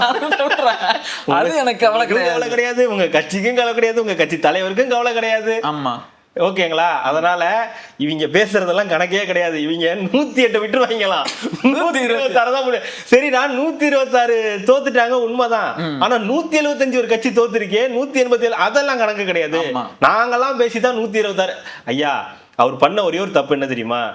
விஜய் அவர்கள் பண்ண ஒரே தப்பு, இன்னும் ஒரு 10 இடத்துக்கு போய் அவர் வந்து ஒரு பிரச்சாரத்தை போட்டிருந்தாருன்னா ஒரு 500 எல்லாமே நீங்க ஒரு இன்னைக்கு ஒரு ரிப்போர்ட் கொடுத்திருக்காங்க, ஒரு 15 தொகுதியில 500,000 ஓட்டு தான் வித்தியாசம். இங்க ஜெயிச்சதுலயும் 500,000 ஓட்டு வித்தியாசங்கள் இருக்கு, தோத்ததுலயும் 500,000 ஓட்டுகள் வித்தியாசம். அப்படிலாம் ஒருவேளை அங்க அவர் போயிருந்தாருன்னா அந்த ஓட்டுகளும் வந்திருக்கும். இந்த மாதிரி பஞ்சாயத்தெல்லாம் இருந்திருக்காது. அவர் அசால்ட்டா ஒரு 120 122ன்னு போயிருப்பாரு. இவங்க எல்லாம் வாய முடியுது அப்படின்னு தெரியுமா பேசுவாங்க. எங்களாலதான் உங்களுக்கு எனக்கு தெரியல, யாருமே 234 தொகுதியும் ஜெயிக்க முடியாது. 230 தமிழ்நாட்டுல 234 நம்பர்ஸ் வர வரைக்குமே யாரும் 234 ஜெயிச்சது இல்ல. கூட்டணியோட சேர்த்து 180 200 வரைக்கும் போவாங்க. ஒரு தேர்தல் எல்லாம் திமுக கிட்ட சாத்தியக்கூறுலாம் இருக்குன்னு தான் தெரியுது. ஃபியூச்சரை விட்டுருங்க, அது நம்ம பேச வேண்டாம். அது நடக்கும் போது நடக்கட்டும். நான் என்ன சொல்றேன், லூசு மாதிரி பேசக்கூடாதுல்ல, நாங்களும் பேசுவோம்னு பேசக்கூடாதுல்ல. இன்னைக்கு வந்து விஜய் அவர்கள் சொல்ற, சிஎம் வந்து சொல்றாரு 106 தொகுதியிலாம் நாங்க ஜெயிச்சிருக்கோம். நான் 5 நிமிஷம் குளத்தூர்ல பேசினதே வந்து கொத்து புரோட்டா போட்டோம்னு சொல்றது என்னன்னா, நான் வந்து அங்க பேசின குளத்தூர்ல அது ஒரு பெரிய சம்பவம். ஒரு முதலமைச்சரா இருக்கக்கூடியவரை அந்த அடுத்து அவங்க தான் ஆட்சி அமைப்பாங்கன்னு எல்லாரும் நம்பின ஒரு நேரத்துல அவங்க வந்து அந்த இடத்துல ஒரு சம்பவம் பண்ணாங்கன்றதுனாலதான் நான் அங்க பேசினேன், அதனால அவர் தோத்தாருன்னு சொன்னாரு. நான் பேசின எல்லா இடத்துலயும் அவர் ஜெயிச்சிட்டேன்னு அவர் வந்து சொல்லவே இல்லை. அப்புறம் நீங்க என்ன சேப்பாக்கம் திருவள்ளிக்கணியில வந்து ஜெயிக்கவே இல்லையே, அப்ப உங்களை அங்க வந்து கொத்து புரோட்டா போட்டாங்களான்னா அவர் அதை கான்சென்ட்ரேட் பண்ணல. அவங்களோட டார்கெட் இவரு தான், இவங்கெல்லாம் கிடையாது. அவங்க டார்கெட் நம்ம ஆட்சியை பிடிக்கணும்ன்றதான். அவங்க டார்கெட் ஸ்டாலின் தோக்கணும், உதயநிதி தோக்கணும்ன்றதெல்லாம் இல்ல, நமக்கு நம்ம ஜெயிக்கணும், நம்ம சிஎம் ஆகணும், மக்களுக்கு இந்த நல்லது செய்யணும்ன்றதான் டார்கெட்டா இருந்தது. அப்படி அந்த டார்கெட்ல போகும்போது நடந்த விபத்து சம்பவம் இப்படி ஆகி போச்சு. அதுலதான் அவர் தோத்தாரே தவிர, அதனாலதான் அவர் சொல்றாரு நான் பேசின 5 நிமிஷம் தான் அங்க பேசினேன். அவர் பொய் சொல்லல, அவர் வந்து பெருமைக்கு சொல்லணும். 5 நிமிஷம் தான் அங்க பேசினேன், அதுக்கே உங்களுக்கு இந்த நிலைமை அப்படின்னு வந்து சொல்றாரு. அவர் நான் போய் சேப்பாக்கத்துல பேசினானா அவர் வந்து ஜெயிச்சிட்டாருங்க அப்படின்னு வந்து ஒரு கிளைம் பண்ணல. மெயின் பில்லர் யாரு? மெயின் யாரு? அவர்தான். அவர் அடிச்சிருக்கோம், அதை பாருங்கன்னு தான் அவர் சொல்றாரு தவிர மத்த இடத்துல நாங்க வந்து கோட்டை விட்டுட்டோம், துறைமுகத்துல போயிடுச்சே அதுல போயிடுச்சுன்னா துறைமுகத்துல என்ன நடந்ததுன்றதும் தெரியும். பூத் கேப்சர் பண்ணது யாரு, என்ன நடந்துச்சு, அந்த கேப்ல என்ன நடந்துச்சு, ஸ்பேரிங் நடந்தது எல்லாம் தெரியும். சேப்பாக்கம் திருவல்லிக்கணிலும் பெரிய வித்தியாசம் கிடையாது, 8000 ஓட்டுகள் தான் வித்தியாசம். ஏதோ பெருசா நாங்க ஜெயிச்சிட்டோம், 176 தொகுதி 126 தொகுதியில நீங்க தோத்துட்டீங்க அப்படின்னு பேசுறீங்களே. ஆளுங்கட்சியா இருந்து எல்லா வாய்ப்பும் இருந்தும் கேவலமா 175 தொகுதியில தோத்திருக்கீங்களே. இத்தனை பேரை கூட்டணியில வச்சுக்கிட்டு மதச்சார்பற்ற கூட்டணி, பாஜக எதிர்ப்பு, மோடி எதிர்ப்பு, திருமாவளவன் கூட்டணியில, போர்வால் மதிமுக கூட்டணியில, மாபெரும் கட்சி காங்கிரஸ் கூட்டணியில, கருணாஸ் எவ்வளவு பெரிய மனிதர், எவ்வளவு பெரிய கட்சி வச்சு நடத்துறாரு. ஆணவ கொலைக்கு எதிராக போய் மனு எல்லாம் கொடுக்கறாருல, ஆணவ கொலை சட்டம் தனியா கொண்டு வந்துடாதீங்கன்னு ஒரு மாபெரும் புரட்சி எல்லாம் பண்றாருல, அவர்லாம் கூட இருந்துமே தோத்துட்டீங்களே. எப்படி இது இருந்தா தோக்கதான் செய்வார். அதுதான் தெரியுதா உங்களுக்கு? இந்த சும்மா இந்த நம்பர்ஸை வச்சு ஜோக் காட்டுறது. 106 இவங்க ஜெயிச்சு வந்து நிப்பாங்களா 106 108ன்னு, அது பெருசு கிடையாதான். நீ 126 தோத்துட்டேன்னு பேசுறது பெருசா? ஏன்டா 2.5 வருஷத்துல ஒருத்தன் கட்சி ஆரம்பிச்சு 108 தொகுதி வந்து ஜெயிச்சு கெத்தா வந்து நிக்கிறான். வெக்கமே இல்லாம 75 வருஷம் கட்சி 26 கட்சியோட கூட்டணி வச்சு வெறும் 59 தொகுதியில ஜெயிச்சுட்டு 175 தொகுதியில தோத்துட்டு வந்து நின்றுட்டு இவங்கள்ட்ட வந்து கணக்கு பேசுறது. 126 தொகுதியில் நீங்க தோத்துட்டீங்களா? இவங்களாவது பேசுறதுல ஒரு லாஜிக் இருக்குன்னு சொல்லலாம். பெரியப்பாவு பேசுறதுலயாவது ஒரு லாஜிக் இருக்குன்னு சொல்லலாம். நீ எல்லாம் எந்த லாஜிக்ல பேசுறீங்கன்னே தெரியலையே. ஏங்க 70 வருஷ கட்சி உங்களாலே முடியல, நான் பண்ணியிருக்கேன் இல்ல, நான் ஒரு தனி மனுஷனா பேசி அவங்கள 126 என்னை இன்னும் பேச விட்டுருந்தீங்கன்னா தாவேக்காவை மொத்தமா முடிச்சு விட்டுருப்பாரு. யார் பேச வேணாம்னா உங்களுக்கு தான் ஊரா தானே அனுப்புனாரு. நீ எலெக்ஷன்ல நிக்க வேணாம், நீ ஊரா போய் பேசுன்னு தானே அனுப்புனாரு. அப்புறம் பேசி என்ன பண்ணீங்க? டெபாசிட் போனதுதான் மிச்சம். 2 விஷயம் நடந்தது. ஒண்ணு, வியூஸை ஏத்திக்கிட்டா, அப்படி சப்ஸ்கிரைபர் வியூஸ் ஏறி போச்சு, நல்ல வருமானம் வந்துருச்சுக்கும். 2வது, எலெக்ஷன்ல நின்று தோத்தோன்ற அவமானத்துல வந்து மிஸ் ஆயிட்டாரு. 3வது ஒன்று பெரிய சம்பவம் பண்ணாரு, 8ல இருந்து 4% ஆக்கி விட்டுருக்காரு. இந்த 3 பெரிய சம்பவம் போதாதா?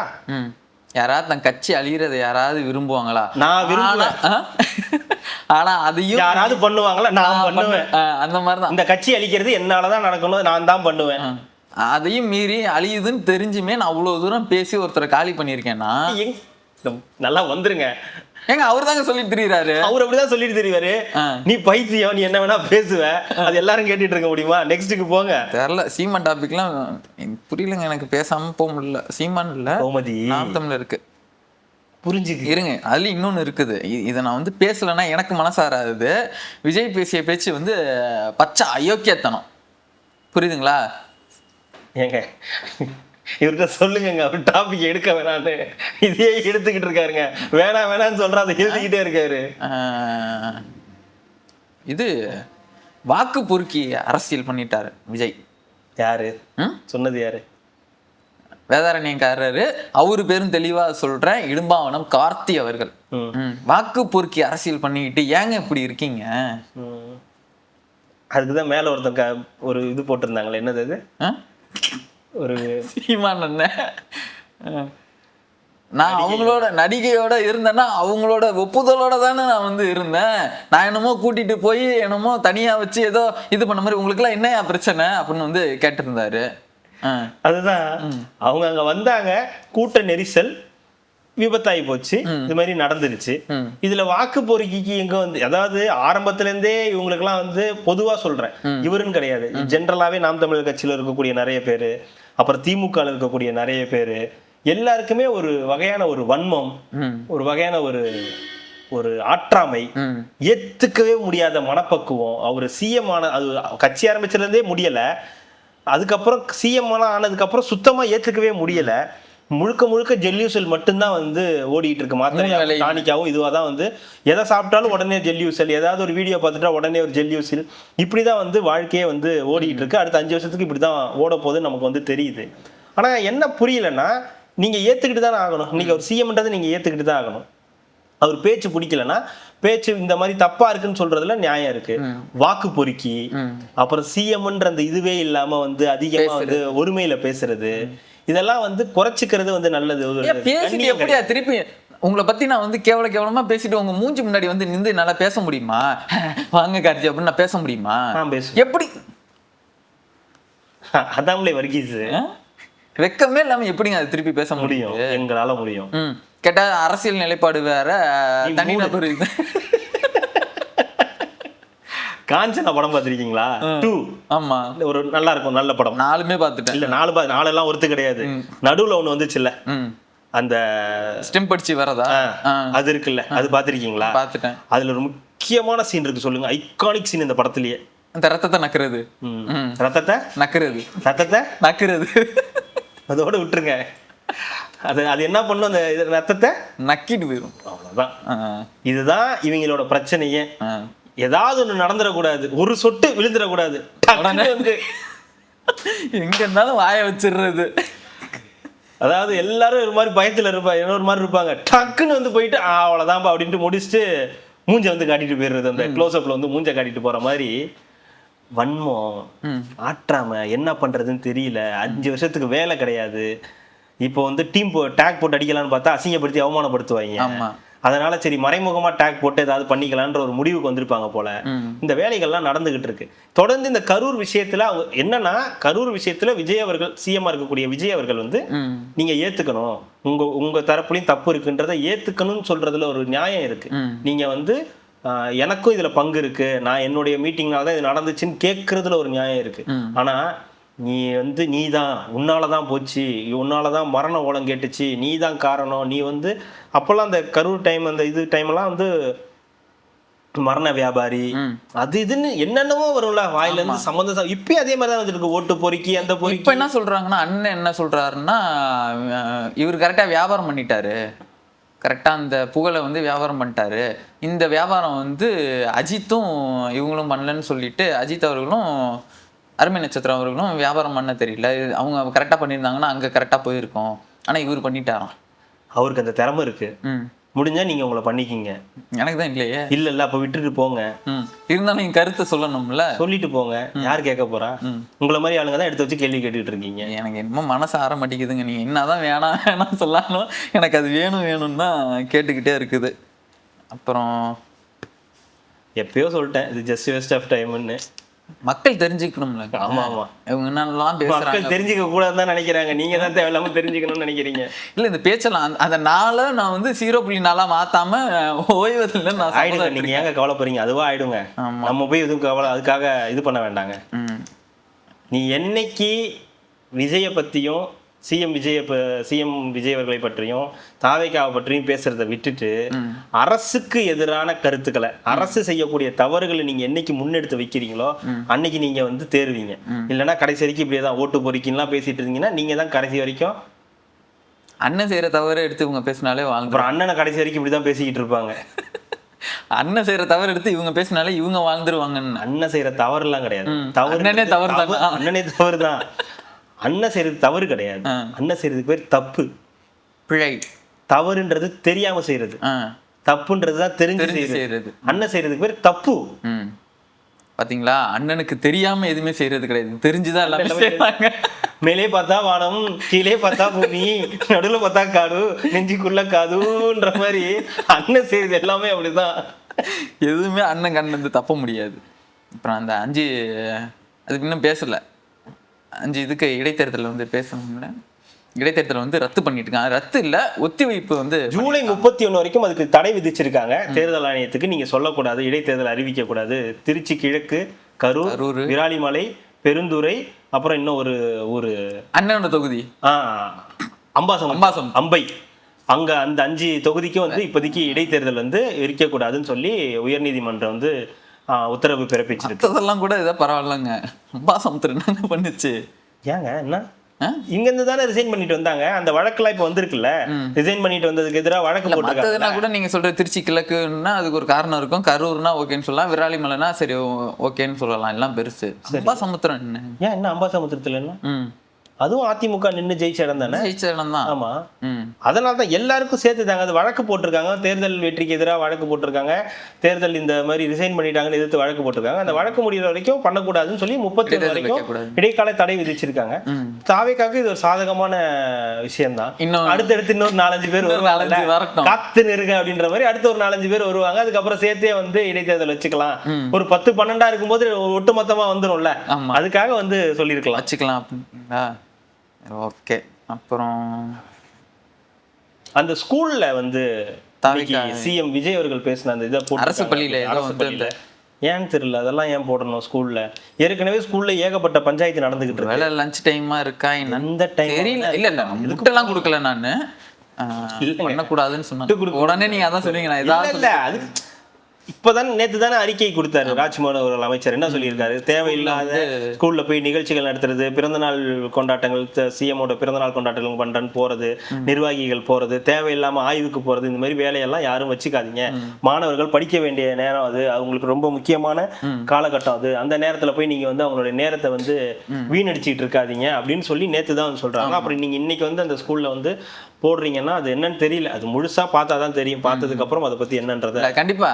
ஏன்னா எல்லாமே நம்மளுக்கு ஒரு செய்தி வந்துருது. அதே மாதிரிதான் இந்த கீர்த்தனா அவர்களும் ஸ்கூல்ல போய் அது வந்து கட் பண்ணது, அவங்க அதை மட்டும்தான் பண்ணு, எல்லாமே பாதி பாதியா வர்றதுனால அவங்க பண்ணதுன்றது ஏன் இப்போ உங்களுக்கு புரியுதுங்களா? அவங்க என்ன பண்றாங்கன்னு. அவங்க போறது ஆய்வு பண்றது பிரச்சனை இல்லை. நீங்க என்ன கான்வர்சேஷன் அங்க பண்றீங்க, நீங்க அங்க கல்வித்தரம் மேம்படணும்னு நீங்க அங்க போய் சொல்றீங்க. அதை சொல்ல வேண்டியவர் வேற ஒருத்தர். அது இல்லாம நீங்க எல்லாம் போக வேண்டாம்னு உங்களுக்கு ஒரு உத்தரவும் வந்திருக்கு. இந்த நேரத்துல நீங்க போய் இந்த ஆய்வு எல்லாம் பண்றதுன்றது ஒரு தேவையில்லாத வேலைன்னு தான் வந்து சொல்றாங்க, வேற ஒண்ணும் இல்லை. அது மட்டும் தான் தெரியும் என்ன நடந்துச்சு இல்லை அப்படின்றது. அவங்க ஏதாவது ஒரு விளக்கம் கொடுத்தாதான் தெரியும். ராஜ்மோகன் அவர்கள் தான் தெரியல, பார்த்துட்டு தான் சொல்லணும், கொடுக்கணும் அப்படின்றது. சரி, இன்னொரு விஷயம் இருக்குதுங்க. கொஞ்ச நேரம் இங்கிட்டு போவோம். ஜனநாயகன் ஆமா 24 எஸ் ரிலீஸ்னு சொல்றாங்க, நியூஸ்கள் வருது. ஏன்னா வந்து ஏ சர்டிபிகேட் கொடுத்துட்டாங்க. குழந்தைகள்லாம் அந்த படத்தை வந்து பார்க்க முடியாது இப்போதைக்கு. ஆமா, எந்த குழந்தைங்களை வச்சு நீங்க வந்து ஓட்டு வாங்குனீங்களோ அந்த குழந்தைங்களுக்கு கடைசி படத்தை கூட காட்ட முடியாத அளவுக்கு இப்படி பண்ணி வச்சு 1.5 கோடி பேர் பார்த்துட்டாங்களே. இதுக்கப்புறம் அந்த படத்தை யார் பார்க்க போறா? அதுதான் நானும் கேட்கிறேன். ஒரு ஹைப் இல்ல, ஒன்னும் இல்ல, ரீமேக்கு சப்பையா இருக்குது. படமே ஒன்றும் நல்லா இல்லையா, பெருசா ஒன்றும் இல்லையா, ஃபேன்ஸுக்காக எடுக்கப்பட்ட படம் மாதிரி தான் இருக்கான் அப்படின்னு மூத்த பத்திரிகையாளர் ஒருத்தர் வந்து சொல்லியிருக்காரு. இது 10 சீட்டு தான் ஜெயிப்பாங்க. 10 சீட்டு ஜெயிப்பாங்களா? 10 சீட்டு ஜெயிச்சா நான் அரசியல் பேசுறதை விட்டுறேன். பியூட்டிஃபுல்லா, ரொம்ப பியூட்டிஃபுல்லா போயிட்டு இருக்கு. அவர் இது வரைக்கும் எந்த தப்பும் பண்ணல, அரசியல் ரீதியாக அவர் எந்த தப்பும் பண்ணலன்னு சொல்லக்கூடிய அண்ணன் மூத்த பத்திரிகையாளர் அவர்கள் வந்து சொல்லியிருக்காரு. இது நமக்கு தேவையா? தேவைதானே. இந்த மாதிரி வார்த்தைகள் விடுறது நமக்கு தேவையா? 1.25 கோடி பேர் வந்து எல்லாமே ஆன்லைன்லயே பாத்துட்டாங்க. 8 கோடி பேர் தமிழ்நாட்டுல இருக்காங்க. சரி, ஓகேங்களா? இதுல குழந்தைகள் எல்லாம் கழிச்சிருங்க. அந்த படத்தெல்லாம் இப்ப இந்த குழந்தைகள் பார்க்க முடியாதுன்றதுனால ஏ சர்டிபிகேட் கூட்டு போக முடியாது. அதிமுக 1 கோடி பேர் பாத்துட்டாங்கன்னு வச்சு. சரி, ஓகே. இப்ப நம்மள மாதிரி இருக்கக்கூடிய ஆட்கள் ஏங்க, உங்களுக்கு ஓட்டே மொத்தம் 1.25 கோடி தான். சரி, புரியுதுங்களா? 1.25 கோடியில 1.25 கோடி பேர் இங்க வந்து பாத்துட்டாங்க. சரி, புரியுதுங்களா? மீதி இருக்கிறது 50 லட்சம். அந்த 50 லட்சத்துல வயசானவங்களும் தியேட்டருக்கு போக மாட்டாங்க. So Jananayagan is a disaster மூவியா வந்து போக போகுது. பாக்ஸ் ஆபீஸ் கிங்னு நீங்களே இப்ப 24ஆம் தேதி அடிக்கும்.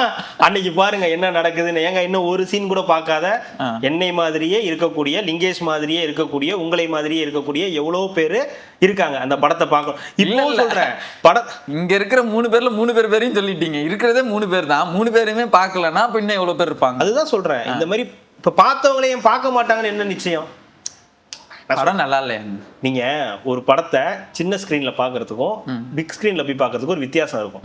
ஓகேங்களா? அது ஒண்ணு. ரெண்டாவது, இவருடைய படம் வருது. இவருடைய படத்துக்கான செலிப்ரேஷன் எப்படி இருக்கும்ன்றது தெரியும். தலைவான்ற படம் வந்து கிட்டத்தட்ட 1 வாரம் 10 நாளுக்கு மேல வந்து ஓடிடுச்சு. அதர் ஸ்டேட்ல ஓடிடுச்சு, சிடி எல்லாம் வந்துருச்சு. அப்பவே அந்த படத்தை இதுல பார்க்காம வெயிட் பண்ணி இதுக்கு வந்தோன்னே போய் பார்த்தவங்க எவ்வளவு பேருன்றது எல்லாருக்கும் வந்து தெரியும். இன்னைக்கு நேரத்துக்கு அந்த படம் வந்து எவ்வளவு ரெக்கார்ட் பண்ணுது, எவ்வளவு வந்து க்ரோர்ஸ் பிரேக் பண்ணுதுன்றது இல்ல. அந்த படம் தியேட்டருக்கு வரணும். ஆஸ்தான நடிகருடைய, எங்க தலைவருடைய படம் தியேட்டருக்கு வரணும். அதை நாங்க தியேட்டர்ல தான் போய் பார்ப்போம்னு இருக்கக்கூடிய எவ்வளோ பேர் இருக்காங்க. ஏன் குடும்பங்கள் நிறைய பேர் இருக்காங்க. அப்படிதான் போய் பார்க்கணும் அப்படின்னு வீட்டுல பார்க்காத எவ்வளவோ பெண்கள் இருக்காங்க, பொண்ணுங்க இருக்காங்க, காலேஜ் படிக்கக்கூடிய பொண்ணுங்க. அப்படியே பார்த்தவங்களாவே இருந்தாலும் இதை லைக் பண்ண மாட்டாங்களா? வெறும் மொபைல்ல உட்காந்து பார்த்து கத்த முடியாம, ஃபர்ஸ்ட் ஓப்பனிங் சீனுக்கு கத்த முடியாம, சில சீன்ஸுக்கு சத்தம் போடணும், விசில் அடிக்கணும்னு நினைச்சவங்க முடியாதவங்க ஸ்கிரீன்ல போய் பண்ண போறாங்க. ஏன் நீங்க உங்களுக்கு ஏன் வாய் விடுறீங்க எப்ப பார்த்தாலும்? எங்க படம் ஆவரேஜா இருக்காங்க. சரி, அவர் எதுல பார்த்தாரு? விஜய் சார் நடிச்ச எல்லா படமும் ஆவரேஜ் தான். இல்ல அவர் எதுல பார்த்தாருன்னு தெரியல. ஃபேன் நானே சொல்றேன், அவர் கடைசியா நடிச்ச பல படங்கள் ஆவரேஜ் தான். ஆமா, எல்லா எதுவுமே பிளாக் பஸ்டர்லாம் கிடையாது, வேற லெவல்னு சொல்ற மாதிரி படங்கள்லாம் கிடையாது. லியோவை எடுத்துக்கிட்டீங்கன்னா ஃபர்ஸ்ட் ஹாஃப் சூப்பரா இருக்கும், செகண்ட் ஹாஃப் சொதப்பலா இருக்கும். வாரிசு ஒரு மாதிரி மாடரேட் படம் தான், எல்லாருக்கும் தெரிஞ்ச யூஷுவலான ஒரு கதை தான். அதுக்கப்புறம் இந்த பீஸ்ட், அதுக்கு முன்னாடி இந்த பீஸ்டும் அதே மாதிரி தான், ஒரு மாதிரி புது படம் தான். ஆனா அதுல வந்து சில பல பிரச்சனைகள், வில்லன்னு ஒருத்தனை காட்டுறீங்க, 3 அடியில தான் ஒருத்தன் இருக்கான், அவன் ஒரு வில்லன்னு விஜய்க்கு வந்து காட்டுறீங்கன்றது எவ்வளவு ஏத்துக்க முடியாத ஒரு ஒத்த கையில தூக்கிட்டு வந்தேன். ஆமா, ஒத்த கையில சிலிண்டர் தூக்கிட்டு வர மாதிரி வந்து தூக்கிட்டு வர்றது பங்கர்ல இருந்து. ஆமா, பங்கருக்குள்ள இருந்து தூக்கிட்டு வர்றது. பார்த்தானே எனக்கு ஒரு ஞாபகம் வருது. அத பங்கருக்குள்ள தான் வரப்போற, தூக்கிட்டு தான் வரப்போறாங்க. அதுக்கப்புறம் நம்ம வந்து யாரு இவன் தூக்கிட்டு போறானேன்னு பாடினா ஒத்துப்போம், லிங்கத்தை தூக்கிட்டு போனா ஒத்துக்கலாம். இது யாரு, இது பங்கமா இருக்கு, இது வந்து தூக்கிட்டு போனா ஏத்துக்க மாட்டோம்ல அப்படின்னு அவர் நடிச்ச கடைசியா வந்த படங்கள் எல்லாமே ஒரு மாதிரி ஆவரேஜ் தான். சூப்பருங்க, வேற லெவலுங்கன்னு ஃபேன்ஸுக்கு பிடிச்சிருக்கும், ஜென்ரல் ஆடியன்ஸுக்கு பிடிச்சிருக்குமான்னு கேட்டீங்கன்னா டவுட் தான்.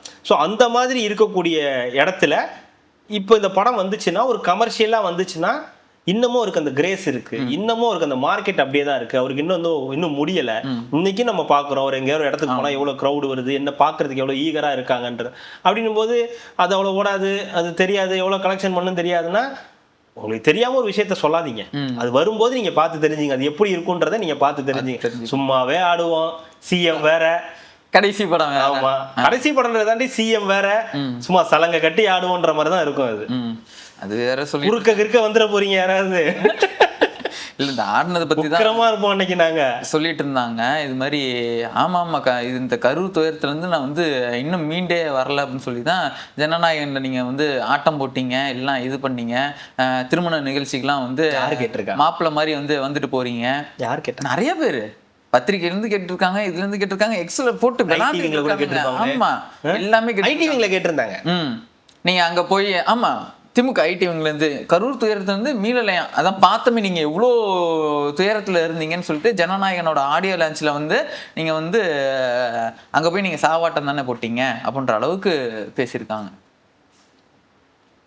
முக செல்வமா எவரோ ஒருத்தர் இறந்துட்டாரு, இவரு கூட போய் முக முத்துவா, இவரு கூட போய் துக்கம் விசாரிச்சாரு. அவங்க வீட்டுக்கு போகாம இவங்க வீட்டுக்கு போய் துக்கம் விசாரிச்சாரு அண்ணன். அவர் இறந்து 2வது நாளோ 3வது நாளோ தெரியல, அவரும் நானும் பார்ட் 2 அப்படின்னு சொல்லி புக் ரிலீஸ் பண்ணாங்க கிச்சன் கேபினெட்ல. சிஎம் சார் அப்ப இருந்த சிஎம் சார் ஸ்டாலின் சார் வந்து ஹாஸ்பிட்டல்ல இருந்தாரு. ஹாஸ்பிட்டல்ல இருந்து கூட லுங்கி எல்லாம் கட்டிட்டு ஒர்க் எல்லாம் பாத்துட்டு இருந்தாரு. போட்டாங்க கூட, வேடிக்கை ரீல்ஸ் எல்லாம் போட்டாங்களே, வீடியோ எல்லாம் போட்டு ரீல்ஸ் பார்த்தாங்க. ஓகே, முடியாம அதுதாங்க நானும் சொல்றேன், வேலை பார்த்ததை ரீல்ஸா போட்டாங்களா, வீடியோவா போட்டாங்கல்ல, அப்படி சொல்றேன். வேலை பார்த்ததை ரீல்ஸா போடுங்க, ரீல்ஸ் போடுறது வேலையா? ரீல்ஸ் போட்டாங்கன்னு சொல்லுங்க. அவர் வேலை பார்த்ததை இப்ப போடுறாங்கல்ல, எல்லாரும் ரீல்ஸ் போடுறாங்கல்ல, கேமராவா எடுத்துட்டு போய். அப்ப அந்த மாதிரி ட்ரை பண்ணியிருந்தாங்கல்ல முன்னொரு காலத்துல, அவர் சிஎம்மா இருந்தப்ப அப்ப போட்டாங்கல்ல. அது துக்கமான நேரம் தானே, துயரமான நேரம் தானே. அவங்க குடும்பத்துல ஒருத்தர் அண்ணன் தானே, அவங்கள இழந்துட்டு தான் 3வது நாள் நீங்க வந்து அவரும் நானும் நிகழ்ச்சி பண்ணீங்களா? அதுக்கு நீங்க வந்து பேசுறாங்க. அன்னைக்கு துணை முதலமைச்சர் வந்து பேசினாரு, எல்லாம் பண்ணீங்க, ஓகே தானே? இது கழிஞ்சிருச்சுல்ல. என்னங்க இது? இல்லைங்க, நீங்க ஒருத்தர் சொல்லணும்னா இன்னொருத்தர் வந்து சரியா இருக்கணும்ல. ஏங்க, புத்தகமும் நடனமும் ஒண்ணாங்க. அவர் எங்க போய் நடனம் ஆடினாரு? அங்க இதுல மலேசியால ஆடினார்ல.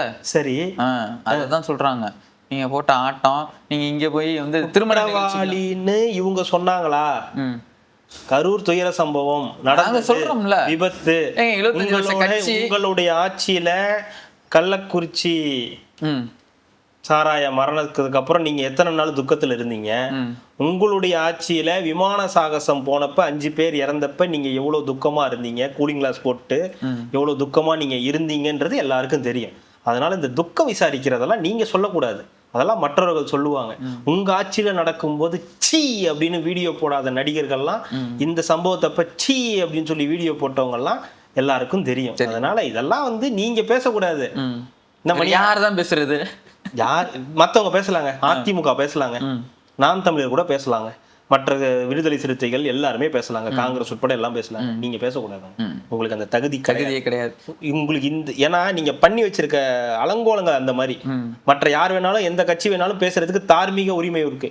ஆனா எதிர்கட்சின்னு சொல்லி இருக்கக்கூடிய நீங்க அதுக்கு பேசுறதுக்கு எந்த விதமான தார்மீக உரிமையும் உங்களுக்கு கிடையாது. ஏன்னா நீங்க இதை விட மோசமா கேவலமா ரொம்ப மற்ற ரகமா நீங்க நிறைய பண்ணி எனக்கு வச்சிருக்கீங்க. தெரிஞ்ச எந்த கட்சியுமே கேட்கறதுக்கு இது இல்லைங்க, அவ்வளவுதான் அப்படி சொல்லுங்க. நம்ம டைரக்டா எல்லா ஒரு புனிதப்படுத்துறதுக்கு கிடையாது. தாவேக்காவை ஐயா நான் அப்படி சொல்லவே இல்லை. அதுதான் சொல்றேன். அவங்க பண்ண தாவேக்காவை விஷயங்கள் நான் சொல்றேன். யாரும் கேள்வி கேட்க கூடாதுன்னு சொல்லல. தாவேக்காவை கேள்வி கேட்கலாம், ஆனா தார்மீக உரிமை உங்களுக்கு கிடையாது, உங்களுக்கு அந்த தகுதி கிடையாது.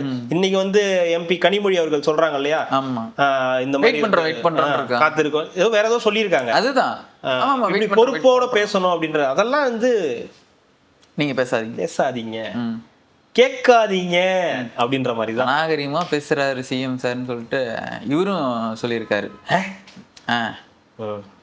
அவரும் சொல்லியிருக்காரு, ரொம்ப காட்டமா சொல்லியிருக்காரு. அவரு சொல்றாரா? ஆமா. யாரு? துரைமுருகன் சொல்றாரு. ஆமா, ஒரு சிஎம் இப்படிலாம் பேசலாமா? ஒரு சிஎம் பேசி என்னோட வாழ்க்கையில நான் இன்னைக்குதான் நான் பாக்குறேன், என்ன பண்ணுவாங்க, உடைச்சிட்டு போவேன்ல. அப்ப கூட நீ உள்ள இருக்க மாட்டேன், உடைச்சிட்டு வெளியே தான் போவீங்க. சட்டமன்ற கதவை பூட்டு உடைச்சிருவோம். எங்களை எந்த இதாலையும் தடுக்க முடியாது, நாங்க பெரிய புல்டோசர். அதாங்க, அப்ப கூட உள்ள இருக்கணும்லாம் தோணாது, உடைச்சிட்டு வெளியே போகணும் தான் தோணும். எங்க சுதந்திரங்க, இருக்கிறது இருக்கக்கூடாது, வெளில போகணுன்றது எங்களது. ஏன் எங்களை கட்டுப்படுத்துறீங்கன்னு தான் கேட்கிறாரு. அப்ப அதே மாதிரிதான் சிஎம்க்கு அந்த சுதந்திரம் இருக்கு. நீங்க இருக்கணும்லாம் அவருக்கு அவசியம் கிடையாது. அவர் என்ன செய்யணும்னு நினைக்கிறாரு செய்வாரு, என்ன நினைக்கிறோம்னு நினைக்கிறாரு பேசதான் செய்வாரு. அதுக்கு என்ன பண்றது, நம்ம பேச விட்டு வேடிக்கை பார்க்கல. ஓபிஎஸ் கூட இருந்த எம்எல்ஏக்கள், அப்புறம் வேல்முருகன், கருணாஸ் அப்ப இருந்தாரா எம்எல்ஏவா, அப்பெல்லாம் இருந்து எல்லாரும் பேசினதை உட்காந்து ஜாலியா கேட்டுட்டு இருந்தீங்களா, ஆஹா ஓஹோன்னு உங்களை புகழ்ந்துகிட்டு இருந்தாங்களே, யாருமே இல்லாத சட்டமன்றத்துல நீங்களும் அவங்களை மட்டும் உட்காந்து ஜாலியா பேசிட்டு இருப்பீங்கல்ல. அதெல்லாம் இப்ப பார்த்த சட்டமன்ற நிகழ்வுகள்லாம் பாக்குறதுக்கு இது எவ்வளவு தேவலாம், ஒன்றும் தப்பு கிடையாது. அப்புறம் இன்னொரு இது என்னாச்சுன்னா, இடுப்பு வழியே வந்துருச்சு இன்னைக்கு பேச பேச. ராமானுஜம் வந்துருச்சு, இந்த மனசாட்சி இல்லாம செய்தி படிச்சிட்டு இருக்கீங்க. ஏன் என்ன கடைசி செய்தியா சீக்கிரம் முடிச்சிடுறேங்க நானு, ஒரு வெளில போகணும். ராமானுஜம் சித்தார்த்னு சொல்லி ஒருத்தர் வந்து ஸ்ரீதர்னு ஒருத்தர் ட்விட் போட்டிருக்காரு. இந்த 3வது ஃபிளாட் ஏதோ வந்து இங்கே வச்சிருக்காராம், கொடைக்கானல்ல வந்து வச்சிருக்காரு. அதை சேல் பண்ணுறான், 25 இயர்ஸ் என்னமோ இருக்குது, சேல் பண்ணணும் அப்படின்டா. சேல் பண்ணேன், எந்த ஒரு இது இல்லாமல் ஸ்மூத்தாக நடந்து முடிஞ்சிருக்கு. தமிழ்நாடு வந்து அடுத்த கட்டம் இதாக போயிட்டுருக்கு, இருக்குதுல ரொம்ப ஒஸ்ட்டாக இருக்குது கர்நாடகா தான் அப்படின்ட்டாரு. இந்த மாதிரி நிறைய வந்து ஒஸ்ட்டாக இருக்குது. இந்த மாதிரி விஷயங்கள் இப்போ நிறைய வர ஆரம்பிச்சிருக்கு, ரொம்ப ஸ்மூத்தாக போகுது சில விஷயங்கள். இந்த பத்திரப்பதிவு துறையாக இருக்கட்டும், மற்ற இடங்களையாக இருக்கட்டும், நான் ரொம்ப அப்படியே 200% கரெக்டாக இருக்குன்னுலாம் சொல்லலை. அட்லீஸ்ட் அந்த பயம் வருது இல்லை, ஏதோ ஒன்று எதுனா ஏதோ தப்பாயிடுமோன்ற ஒரு பயம் வருது.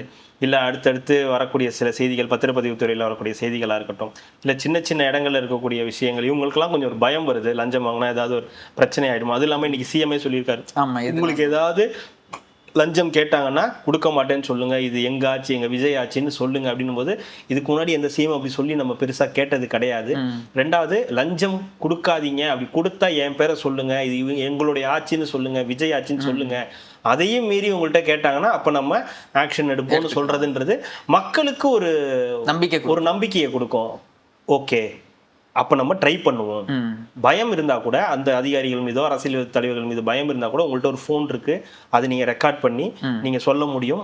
அப்படி ஒரு ரெக்கார்ட் பண்ணி ஒரு அம்மா அங்க இந்த ஹாஸ்பிட்டல் இப்படி நடக்குதுன்னு சொன்னதுக்கு அப்புறம் தான் ஒரு எழும்பூர் ஹாஸ்பிட்டலுக்கு போறாரு அப்படின்ற ஒரு செய்தி வரும்போது, இது பண்றது ஒன்றும் தப்பு கிடையாது. இல்ல, எனக்கு தெரிஞ்சு கொஞ்சம் கொஞ்சமா கம்மியாயிட்டு தான் இதுதாங்க சேஞ்சஸ்ன்றது.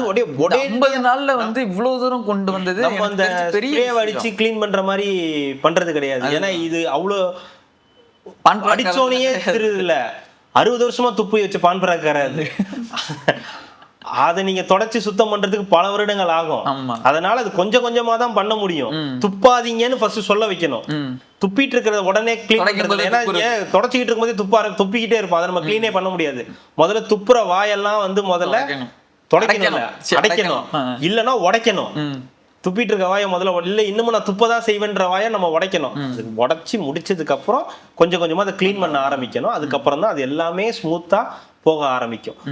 அதாவது மறுபடியும் அதே இதுதான், நம்ம ஊர்ல மட்டும்தான் அவன் வேலையை செய்ய வைக்கிறதுக்கே லஞ்சம் கொடுக்க வேண்டியதா இருக்கு அப்படின்ற மாதிரி ஒரு லஞ்சம் வாங்கலன்னு சொல்றதுமே பிரேக்கிங் நியூஸா இருக்கு. அதை விட இந்த கனால ஒரு டைலாக் வரும்ல, லஞ்சமும் கொடுத்து மரியாதையும் கொடுப்பீங்களா, ஏதாவது ஒண்ணு கொடுங்கயா அப்படின்ற மாதிரி, இந்த மாதிரி இருக்கக்கூடிய விஷயங்கள் இருக்கு. அதனால இதெல்லாம் கொஞ்சம் கொஞ்சமா ஸ்மூத் ஆகும். வேற ஒருத்தவங்க கூட போட்டிருந்தாங்க நிறைய இடங்கள்ல இந்த மாதிரி, லேடி கூட ஏதாவது சொன்னாங்க, ஆர்டி ஆஃபீஸ் அது இதுக்கெல்லாம் முன்னாடி போகும்போது டேபிளுக்கு மேலேயும் காசு வைக்கணும், கீழேயும் காசு வைக்கணும். என் ஃப்ரெண்ட் ஒரு மெசேஜ் பண்ணியிருந்தாரு, டிஎன்பிசியில வந்து ஏதோ இதாகி எக்ஸாம் எழுதி பாஸ் ஆயிட்டாராம். லாஸ்ட் டைம்லாம் ஏதோ வந்து கேட்டிருப்பாங்க போல, இந்த தடவைலாம் எதுவும் இல்லை, டைரக்டா அவங்களுக்கு வந்து இது கொடுத்துருக்காங்க அப்படின்னு.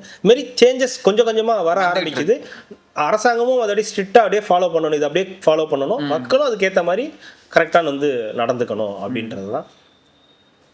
இவங்களை நம்பி இல்லாமல் அதான் அவர் சொல்கிற ஒரே டைலாக் தான், இவ்வளோ பெரிய மக்கள் என் கூட இருக்கீங்க, நான் உங்களை நம்புறேன் அப்படின்னு இருக்காங்க. அவங்க நினைச்சா என்ன வேணாலும். ஆமாம், நீங்கள் ஸ்கிரிப்டடாக அதாவது பேசிட்டு போயிடுவீங்க, நாங்கள் உடனே நம்பிருமான்னு சில பேர் பத்திரிகையாளர்கள் நிறைய பேர் வந்து பேசுகிறாங்க. அதுதான் அது மீண்டும் மீண்டும் அவங்கெல்லாம் சொல்லக்கூடிய விஷயங்கள் என்னவா இருக்குன்னா, இது வந்து ஒரு சினிமா, இந்த சினிமா தான் வந்து சினிமா மாதிரி தான் இதை வந்து அவர் எடுத்துட்டு போறாரு அப்படின்னு. அது சரியா தப்பான்லாம் தெரியாது. ஒவ்வொருத்தருக்கும் ஒரு அரசியல் யுக்தி இருக்குல்ல. ஒருத்தருக்கு பாஜகவை எதிர்த்து அரசியல் பேசி அதன் மூலியமா நம்ம வந்து கெயின் அடையணும், லாபம் அடையணும்னு நினைக்கக்கூடிய ஒரு கூட்டம் இருக்கு. திமுகவையும் எதிர்த்து பாஜகவையும் அணைச்சிக்கிட்டு ஒரு மாதிரி ஒரு அரசியல் நிலைப்பாடு எடுக்கணும், தான் கட்சி தன்னை விட்டு போயிடக்கூடாது அப்படின்னு, அப்புறம் தன்னுடைய கட்சியில இருந்த முன்னாள் இருந்த தலைவர்களுடைய புகழை வச்சு இந்த அரசியல்ல நிலைச்சிருக்கணும்னு நினைக்கக்கூடிய ஒரு கும்பல் இருக்கு. அதே மாதிரி விஜய் அவர்களுக்கு இதை ஒரு சினிமாவா பாக்குறாரு. தான் ஒரு ஹீரோ, நான் ஹீரோவா தான் இருப்பேன், இவங்களெல்லாம் வில்லனா காட்டினாதான் என்னுடைய அரசியல் சரியா இருக்கும் அப்படின்னா அது மட்டும் ஏன் உங்களுக்கு தப்பா இருக்கு? இதெல்லாம் உங்களுக்கு சரியா மக்கள் இல்ல, அதுதான் இதெல்லாம் உங்களுக்கு சரியா இருக்குன்னா இதையே நீங்க தப்பா பாக்குறீங்க. ஒரு புதுசா ஒரு இடத்துக்கு போறான்னா இதுக்கு முன்னாடி அவன் வேலை செஞ்ச இடத்துல அவன் என்னத்தெல்லாம் அவங்க அப்ளை பண்ணணும் அதை தான் அப்ளை பண்ண பார்ப்பான். எது நல்லது எது கெட்டது இது சரியா இருக்குமா, அவர் சொல்ற விஷயம் மக்களுக்கு ரீச் ஆகுது, மக்களோட கனெக்ட் ஆகுது, மக்களோட அவரால் இயல்பா அந்த கான்வர்சேஷனை வச்சுக்க முடியுது. உங்களால முடியல, அது உங்க தப்பா? நீங்க 60 வருஷமா வந்து பண்ண தப்பெல்லாம் உங்க கண்ணு முன்னாடி வர மாட்டேங்குது. ஒரு செந்தில் பாலாஜி அவர்கள் வந்து ஒரு ஊழல் பண்ணியிருக்காருன்னு சொன்னா அது உங்களுக்கு தெரிய மாட்டேங்குது. ஒரு ஏவாவேலு அவர்கள் ஊழல் பண்ணியிருக்காருன்னு சொன்னா அது உங்களுக்கு தெரிய மாட்டேங்குது.